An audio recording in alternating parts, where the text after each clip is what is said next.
Thank you,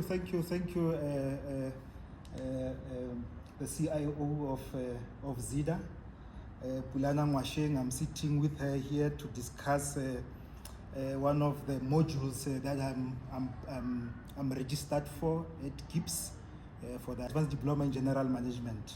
So we are doing a business strategy module, which is now I've asked time and also Mapulana to also confirm to the institution that also you are confirming that I can interview you for this specific discussion about business strategy for the sake of the course, not for publicity, but for the academic. Okay, my name is Pulana Mwasheng, the CIO for Zida Limited, which is the operating the license for AVIS Southern Africa, and I do agree that I consent to this interview, but not for publication, but for academic reasons. Thank you. Not be reused for anything else. Thank you very much. We will be discussing two of the global trends today, which is the autonomous world level 3 cars, and the other one is we'll be discussing from boss to agents, the rise of intelligent assistant, which is AI. So it's AI and the world of self-driving vehicles. So I've come to the right place with the CIO because she's in the industry of mobility as a service. So Mama Shen, just tell us about AVIS in a nutshell. What is Zida AVIS? AVIS Southern Africa, as I said, operates the AVIS budget group's license within the Southern African region. It drives mobility, especially from a usership perspective, where we're trying to get users away from traditional mobility, which is your normal car rental, leasing, into more of a usership nature.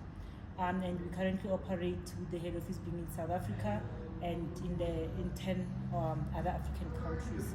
And our strategy really is to be the driver of mobility within all the markets that we decide to operate in, with our aspiration being to drive usership economy within the African context. Thank you very much. So the article is about the autonomous world, which is no longer a sci-fi dream, but it will be a reality and a 10 trillion opportunity by 2030. So what we want to assess here is the opportunity for Zida to play in this space and still be the market leader in the mobility space. So we will be using one of the frameworks, which is a dynamic capability assessment. How is Zida positioned around this dynamic capability assessment? Quite interesting, and actually quite where we are as a business from a strategic perspective. We did do the sensing, not now, we did a sensing way before, where research would tell you that by 2030 you would have moved away from your normal traditional mobility to a more diverse one, which would include autonomous cars. And to that extent, we've then started from a sensing perspective, doing research, started exploring partnerships to a point where we've even gone to the likes of China and other countries to really start observing how the market works. What does it require from an operational perspective? What does it take from an infrastructure perspective? And what are the possibilities in terms of South Africa adopting that? Because we do want to be the front runners. And because we are a mobility company, even from an EV perspective, to show that that's how ready we are in terms of sensing the environment, we've already even started from a tracking perspective, offering EVs, including charging ports within the South African context. So from a sensing, we've done the market scanning, we've looked at the customer insights, we've started looking at infrastructure, doing benchmarking and competitive analysis across the board. And will this work for the next future generation? Because with the history of Zida coming from the traditional of mobility as a service, the young ones the tech service. So it should be interesting to know, to position the product around the future of the next generations. And Mr. Matala, the board the horses really bolted on that one. I mean, as we're seeing now, younger people just want everything at the touch of their tips. And the one thing you don't want is to hog on to the notion that they will one day, majority of the young ones, if we had not really reinvented ourselves and our dynamic capabilities, we wouldn't have been able to start attracting the younger market in terms of the offerings that we've got in our business. And what we've begun doing is to pilot new technologies. We've just had our IT strategy, and an extremely ambitious one, also aligned to the scalability of the business towards building these capabilities. And that is then looking at, we've partnered with very big names for us to be able to start planning towards adopting the new technologies and the platforms that will enable us to do this. And this then will lead to the brand innovation that we need and allow us to have early market entry. Interesting. Thanks, CEO.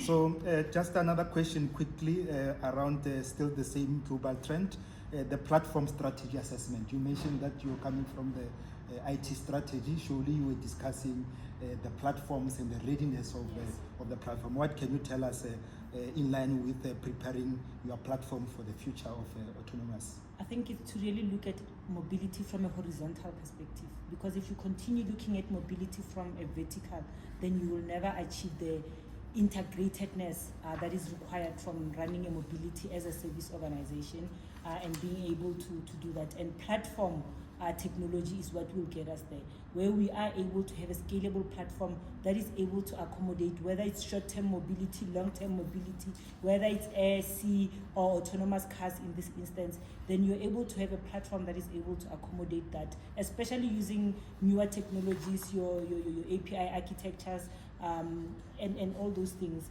We are quite positioned to be able to seize the opportunities. Thank you, CIO. We will be moving into the next global trend. CIO is all about the AI, but the specific articles state from boss to agent, the rise of intelligent assistant. As we're looking, it's already linking the future of autonomous plus the intelligence of using AI in Zeda itself. How ready is Zeda in this going strong market in terms of tapping into the AI insights? I think it's more how ready and how already there we are. I mean, we started a few years ago where we said, let's test the market. AI is a big thing, but there's also pitfalls, especially from a governance perspective. And we did robotic process automation just to start looking at how bots can change aspects, and we used it to start doing your mini process automations. And then from there, once we understood that the environment is ready, we understood the governance frameworks and the platforms that we needed and the readiness of the data, because that is the part that people don't really take into consideration, that when you want intelligence assistance, you need to have your data ready. And that's how we then started adopting AI and the intelligent assistance within our environment. And we've significantly reduced your manual processes, and even from algorithms to help us with the planning, especially from a fleet perspective, they've really come in handy for us, and we're seeing great strides, and we want to grow beyond that. Thank you, CIO. And then just to look into one of the assessment from the business strategy, they call it CRO, CRO, to capture this value in the market using AI. Okay.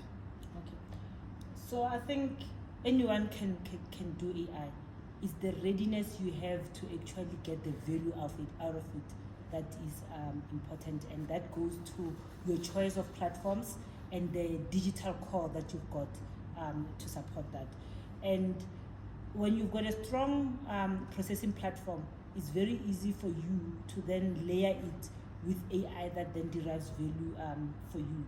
And that's where you will then be able to start customizing certain things for your environment, as opposed to, and you start making sure that the way you build and train your agents is in such a way that they're not easy to be imitable, and therefore then the organization makes it easy for you.